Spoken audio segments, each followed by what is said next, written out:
오늘 본문에 알프의 아들 레위가 예수 그리스도로 말미암아 부름받는 귀한 장면이 기록되어 있습니다. 아시다시피 알프의 아들 레위는 예수께서 새로운 이름 마태라는 이름을 지어주고 훗날에 마태복음을 기록하게 되어지죠. 세리라는 직업은 아시다시피 그 당시에 유대 민족에게는 아주 반역자고 이방인이고 용서받지 못한 죄인으로 살아갈 수밖에 없는 그러한 직업이었다라는 것입니다. 그래서 부정 축제로 인해서 부를 이루기는 했지만은 사회적으로 사람들에게 지탄과 조롱을 받는 인물. 그래서 감히 하나님 앞에 나갈 수가 없고 또 다른 여타의 사람들과 함께 하나님을 찬미하거나 또 하나님의 말씀에 귀를 기울이고 하나님을 예배하는 그런 자리가 나갈 수가 없는 그런 인물이었다라는 거죠. 그래 자연히 그가 얼마나 고독하고 외로운 삶을 살았겠습니까? 그래서 아마도 그 마음에는 전혀 기쁨도 감격도 삶의 보람도 의미도 찾지 못하고 내면적으로는 고뇌와 갈등 가운데 살 수밖에 없는 그 삶의 자리에서 스스로 떨쳐나 잃어버릴 수 없는 그 상황에 아마도 누군가의 도움이 필요하지 않았을까 그런 생각이 들어요.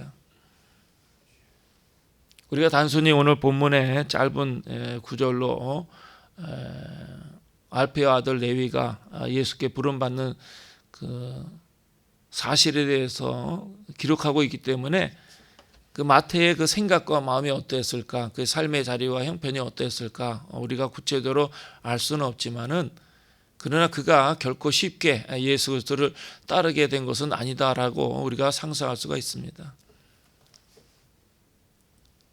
돈은 많이 벌었지만은 그러나 사람답지 못하고 사람들에게 인정을 받지 못하고 뒤에서 많은 사람들이 조롱과 비난 속에 그 누군가 다 사람은 자기를 욕한다는 것을 우리가 느끼고 알고 있지 않습니까? 그러니까 이제 마태는 나름대로 그 깊은 절망과 고뇌를 가지고 살았으리라 그렇게 상상이 되어져요. 그래서 이 세리들은 그 당시에 공적인 죄인을 취급받고 있었기 때문에 그 당시 사람들에게 이 세상에 가장 악한 것, 나쁜 것이 뭐냐?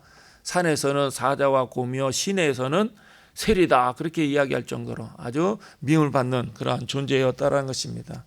그것만이 아닙니다. 사람들이 단순히 부정 축제하고 사람들을 착취해서 많은 세금을 거둬 드리는 것뿐만이 아니고 그냥 그 많은 사람들의 미움의 대상이었기 때문에 심지어 민족의 반역자 그렇게 취급을 받던 인물이었다라는 것입니다. 그러니 뭐 사람들하고 온전한 교제도 이룰 수 없고 하나님 앞에 나갈 수도 없었겠지요. 아마도 스스로 내가 하나님 앞에 내 마음과 생각을 돌이키고 회개하고 용서받고 새로운 사람이 되어야 되겠다라고 마음을 먹을 수도 있겠죠. 그러나 실제로 그것을 실행에 옮기기까지는 그게 쉽지 않았다라는 거예요. 과거를 청산하고 새로운 생활을 영위하고 싶은 마음은 있지만은 그런 좀처럼 그런 기회나 또 그 여건을 사회가 만들어주고 있지 않기 때문에 그는 아마도 누군가의 도움 절실하게 필요했을지도 모릅니다. 이제 그때 예수 그리스도께서 찾아오시는 거죠. 그러니까 이 알페오의 아들 레위 훗날에 예수께서 그를 마태라고 부르시는데 이 마태라는 것은 하나님의 선물. 방금 말씀드린 대로 이 세리는 그 당시에 민족의 반역자, 창기와 같이 몸을 파는 여자와 같이 죄인의 취급을 받는 그러한 존재였지만은 그러나 그가 예수 그리스도를 만나고 하나님의 선물. 그래서 훗날에 그 마태복음을 기록하게 되어지는데 이 마태는 사실은 자기 자신의 신분에 대해서 과거에 어떤 존재였는가. 그래서 분명히 밝히기 위해서 항상 마태라는 이름 앞에 자기의 과거의 신분, 세리라는 것을 아주 분명하게 기록하고 있어요. 그래서 세리 마태. 누구나 과거의 실수, 과거의 허물, 과거의 잘못과 죄악, 더군다나 사람들에게 지탄의 대상이고 미움의 대상이고 그렇더라면 사람은 누구나 다 과거를 지우고 싶은 것이 당연하지 않습니까? 그래서 소설 우리 장발장도 알다시피 과거에 도적질한 그 사실을 감추기 위해서 자기가 감옥에 들어갔다 나온 것을 감추기 위해서 얼마나 애를 쓰고 있습니까? 이제 사람들은 자기의 허물과 약점이 드러나는 것을 원하는 사람은 아무도 없어요. 더더군다나 민족의 반역자, 용서받지 못할 인간, 돌에 맞아 죽어도 싼 그런 인물인데, 그러나 그럼에도 불구하고 자기 자신이 과거의 세일이었다라는 것을 분명히 밝히는 것은 하나님의 은혜가, 하나님의 사랑이, 또 예수 그리스도로 말미암아 그 자신이 변화된 사실을 강조하기 위해서 세리 마태라고 기록하고 있는 거예요. 그러니까 예수 그리스도를 만나는 것이 마태에게는 그 인생에 엄청난 사건이 되었다라는 것을 이야기하는 것이죠. 실제로 외롭게 살던, 고독 가운데 고독에 몸부림치며 살던 사람이 새로운 인생을 살 수 있는 찬스를 예수 그리스도께서 주시지 않습니까? 그러니까 예수 그리스도는 그에게 새로운 인생을 살 수 있는 힘과 바탕이 되어지는 거예요. 예수 그리스도를 만나고 그는 완전히 다른 사람이 되어지죠. 그 생각도 마음도 삶의 동기도 목표도. 여러분은 어떻습니까? 여러분이 예수 그리스도를 만나고 여러분의 인생이 달라지셨습니까? 달라지셨다면 어떤 것이 달라지고 얼마나 달라지셨는가? 우리가 한 번쯤 생각해 볼 필요가 있다는 거죠. 과거의 체질, 습관, 생각과 마음, 과거의 생각이라든가 가치관, 삶의 기준이 다 무너지고 새롭게 하나님의 말씀을 듣고 영적인 훈련을 받으면서 내 속사람까지 완전히 새로워지고 변화되어지고 거듭났는가. 저 자신도 젊은 날에 예수 그리스도를 만나고 그 하나님의 말씀을 배우고 들을 때 고린도후서 5장 17절 그런즉 누구든지 그리스도 안에 있으면 새로운 피조물이라 이전 것은 지나갔으니 보라 새 것이 되었도다. 예수 그리스도를 만나는 그 순간에 과거의 모든 죄악과 허물, 약점들 다 씻어주시고 이제 새로운 인생을 새로운 인간으로 새로운 삶을 살게 해주셨다는 사실을 강하게 강조해서 말씀하기 위해서 그런즉 이전 것은 지나갔으니 보라 새 것이 되었다. 새로운 피조물, 전혀 다른 우리의 마음과 생각이 다른 그러한 인물로 살아가게 되어졌다는 얼마나 감격스러운가.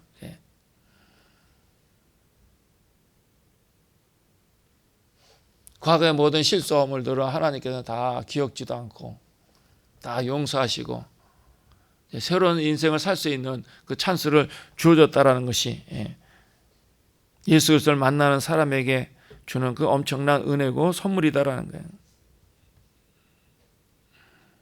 그래서 그 죄인 세리로서 예수 그리스도를 만나고 하나님의 선물이라는 뜻을 가진 마태, 하나님의 선물로 세상 사람들에게 그 이전에 사람들에게 죄인으로 민족의 반역자로 창기와 같은 인간으로 다가갔지만 이제는 하나님의 선물로 전혀 다른 180도 달라지는 그런 인생을 사는 인물로 그런 존재로 만드셨다라는 거예요. 그러니까 세리 마태가 얼마나 감격스럽고 얼마나 기뻤겠습니까?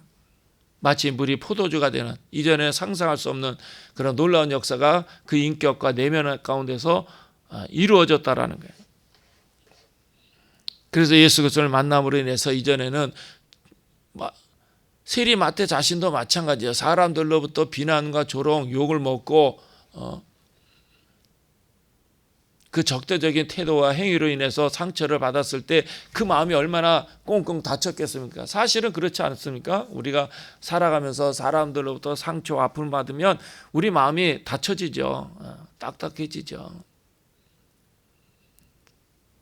섣불리 내 마음의 문을 열 수가 없고 사람들에게 접근하기도 쉽지 않고 또 사람들이 접근하는 것도 두렵고 혹시라도 상처를 받지 않을까? 어떤 의도로 무슨 생각으로 내게 가까이 오는가? 내게 친절을 베푸고 사랑을 베푼다 하더라도 그것이 과연 진짜일까? 그런 생각이 들지 않겠습니까? 상처가 너무나 크고 상처가 너무나 많기 때문에 사람들에 대해서 항상 적대적인 태도, 거부감 그걸 가지고 살았을지도 몰라요. 그러니까 세상에 대해서도 아주 부정적인 생각, 분노하고 도전적이고 그 감정을 시시때때로 폭발할 수는 없지만, 그러나 세상에 대해서, 사람들에 대해서 다쳤던 마음으로, 마음의 분노를 가지고, 그러니까 사람들의 재산을 세금이라는 명목으로 더 몇십 배 그냥 거둬들이고 아마 그렇게 살았을지도 모르죠.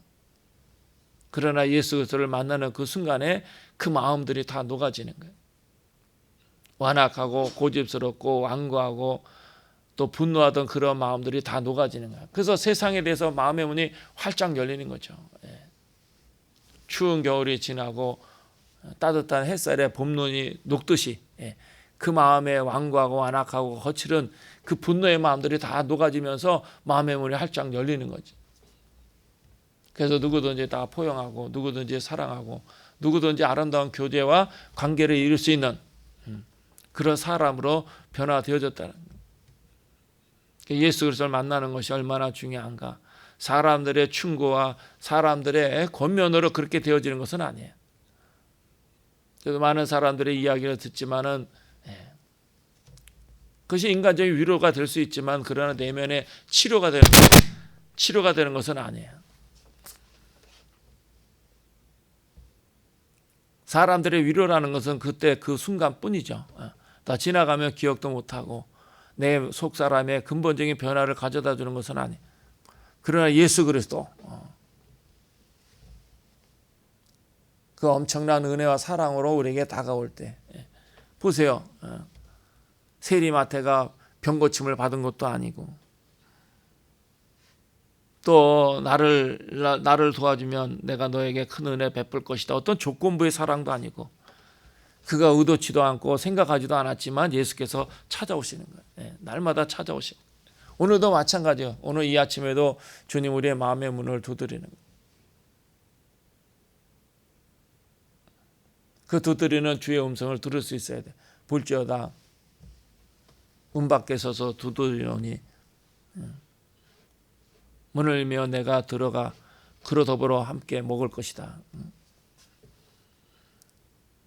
항상 하나님께서는 우리 마음의 문을 두드리고 주의 음성에 귀를 기울이고 또 주님의 사랑을 경험하도록 우리에게 날마다 찾아오신다는. 그래서 세리마태는 전혀 생각하지 못했지만 그 예수 그리스도로 인해서 그 인생이 아주 180도 달라지게 되어지죠. 그래서 어디를 가든지 자기 자신이 세리마태다 그렇게 소개해요. 그리고 자기 자신도 자기 자신이 과거에 어떤 존재였는가를 잊지 않기 위해서 세리마태 그렇게 이야기하는 거예요. 내가 과거에 형편없는 죄인이었지만, 민족의 반역자였지만은, 용서받지 못할 죄인이었지만, 그러나 예수 그리스도로 인해서 내가 하나님의 선물이 되어진 사실이 얼마나 감격스러운가. 우리가 신앙생활 가운데 항상 열심히 믿고 말씀을 듣고 기도하지만은 내가 어떻게 예수 그리스도를 만나게 되었는가, 그 첫사랑을 잃어버릴 때가 많아요. 물론 저 자신도 마찬가지. 그 첫사랑, 처음 예수 그리스도를 만났을 때 그 감격과 기쁨, 온몸에 전율이 오고 막 눈물이 나고 내 안에 더럽고 추한 것을 하나님 앞에 토로하면서 하나님의 은혜 가운데 내 마음의 상처 아픔도 주님께서 찾아오셔서 만져주시고, 그래서 온 세상이 아름답고 천국 같고 모든 사람이 천사같이 느껴지는 그 감격과 감동, 그 첫사랑. 지금도 기억이 나지만은 그러나 늘 기억하는 것은 아니에요. 그러니까 바쁘고 여러 가지 일들로 문제로 인해서 우리 마음이 깨어지거나 우리 믿음이 시들해질 때가 많이 있죠. 항상 그 첫사랑. 그러니까 세리마태는 그 첫사랑, 예수 그리스도를 만났던 그 감격 잃어버리지 않게 해서 세리마태. 내가 과거에 이렇게 형편없는 죄인이었지만 그러나 예수 그리스도로 말미암아 내가 하나님의 선물이 되었다. 자랑스럽게 여기는 거죠. 사람들 앞에 과거로 숨기지도 않고 내가 이렇게 형편없는 인간이었지만 예수께서 찾아오셔서 나에게 새로운 기회를 주셨다. 그래서 자신과 같은 그 죄인을 사랑하신 그 예수 그리스도의 은혜가 얼마나 크고 놀라운가 사람들 앞에 고백하는 거예요. 그래서 예수께서 오늘 본문에도 나를 쫓으라, 그에게 이르시되 나를 따르라 하시니 일어나 따르냐. 여기는 고뇌와 갈등이 없어요. 이 짧은 본문, 짧은 표현 속에는 세리마태가 예수 그리스도의 음성을 듣고 이럴까 저럴까 이게 과연 내게 유익이 될 것인가? 어떤 삶의 열매를 맺게 될 것인가? 내 미래와 운명은 어떻게 되고 어떻게 전개되어질까? 그런 계획이나 생각이 없어요. 판단이나 추측이 없어요. 그에게 이르시되 나를 따르라 하시니 일어나 따르니라. 이게 참된 제자죠. 그 사람이 실력이 있느냐 능력이 있느냐 그런 이야기가 아니에요. 그 사람이 열정이 있고 열심이 있느냐 그런 이야기가 아니에요. 그가 주님 위해서 얼마큼 많이 수고하고 애를 쓰고 몸부림을 쳤느냐 그런 이야기가 아니에요. 현대인들의 가장 큰 약점이 뭐냐? 제가 개인적으로 현대인들의 가장 큰 문제가 뭐냐? 생각이 너무 많은 거죠. 너무 똑똑한 거예요. 물론 저 자신도 마찬가지예요. 그래서 예수 그리스도를 따르는 것은 단순해야 돼요. 단순해야 돼요. 거기에 어떤 인간적인 계산이 있어서는 안 된다라는 것이죠. 세리가 그렇게 살았지 않았습니까? 세금을 걷는 사람이기 때문에 수학적인 논리와 계산을 앞세워 살았던 인물이에요. 그러나 믿음과 신앙에는 수학적인 계산이나 논리는 필요가 없어요. 의미도 없어요. 저도 여러 번 살아보면서 또 때로는 어떤 사람들은 이게 수치가 밝은 사람들이 있어요. 계산이 아주 분명하고 이 수학적인 능력이 좀 탁월한 분들이 있어요. 있지 않습니까? 신앙과 믿음은 다 소용이 없어요. 내가 예수 그리스도를 믿고 따랐을 때 얻어지는 유익이 뭐냐, 열매가 뭐냐, 그 반대급부가 뭐냐 그런 것이 아니에요. 그냥 단순하게 순전하게 그 부름에 응답해서 따르는 거예요. 그게 신앙이고 그게 믿음이죠. 젊은 사람들은 다 따지고 논리적으로 분석하고 반론을 제기하고 얼마 전에도 어떤 분이 그래요. 성경에 술 먹지 말라고 쓰여 있는 게 어디 있냐고. 그냥 먹고 싶으면 마셔라. 그냥 마셔. 그거 마신다고 하나님이 이런 야단치지 않으니까 술 먹고 싶으면 마셔. 담배 피우고 싶으면 피워. 굳이 뭐 성경에 그렇게 쓰여지지 않아서 뭐 그런 이야기 하지 마라. 그렇게 논리를 전개하지 마. 그러면 성경에 기록된 대로 다 살았어? 성경이 기록한 대로 그 말씀대로 100% 살았냔 말이에요. 성경이 이야기한 데는 다 듣지도 않고 술 한잔 먹고 싶어서 성경이 어디 기록되어 있나 그렇게 따지지 말라 이거예요. 신앙이라는 것은 따지고 논리적으로 막 해석하고 그런 것이 아니에요. 순전하게 하나님의 말씀을 100% 받아들이는 거야. 수용하는 거예요. 그걸 붙잡는 거예요. 내 마음판에 새기고 내 삶에 적용하는 거예요. 그리고 따르는 거예요. 그때 하나님의 역사와 능력을 경험하게 되어지고 신앙생활의 감격과 기쁨이 넘쳐나게 되어지는 거예요.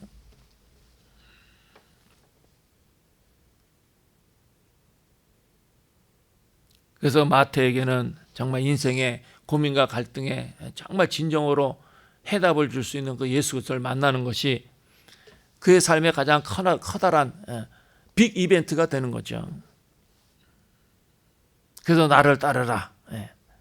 그 예수님의 명령에 대해서 어떤 수학적인 논리나 계산하지 않고 오히려 그 명령이라는 것은 그동안 자기 마음에 쌓였던 어떤 미움과 분노, 삶의 무게를 벗어나게 하는 힘이 되고 그리고 그 명령에 대해서 거역할 수 없는 하늘의 명령이 되어졌다라.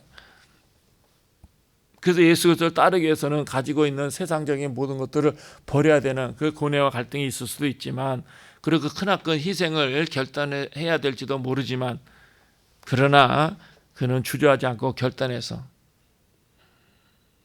주님을 따르는 거예요. 거기에 감사와 감격이 넘치게 되어지고 정말 자기 자신의 평생의 목숨을 바쳐서 일할 수 있는 그 대상을 발견하게 되어진 거죠. 그러니까 삶의 의미와 목적, 동기부여가 되어지는 거예요. 그래서 전적으로 자기 하던 일을 다 내던지고 주님을 따르는 오늘도 이러한 믿음의 결단이 있길 바랍니다. 우리가 이 땅에 살아가는 이유, 존재하는 목적이 어디 있는가?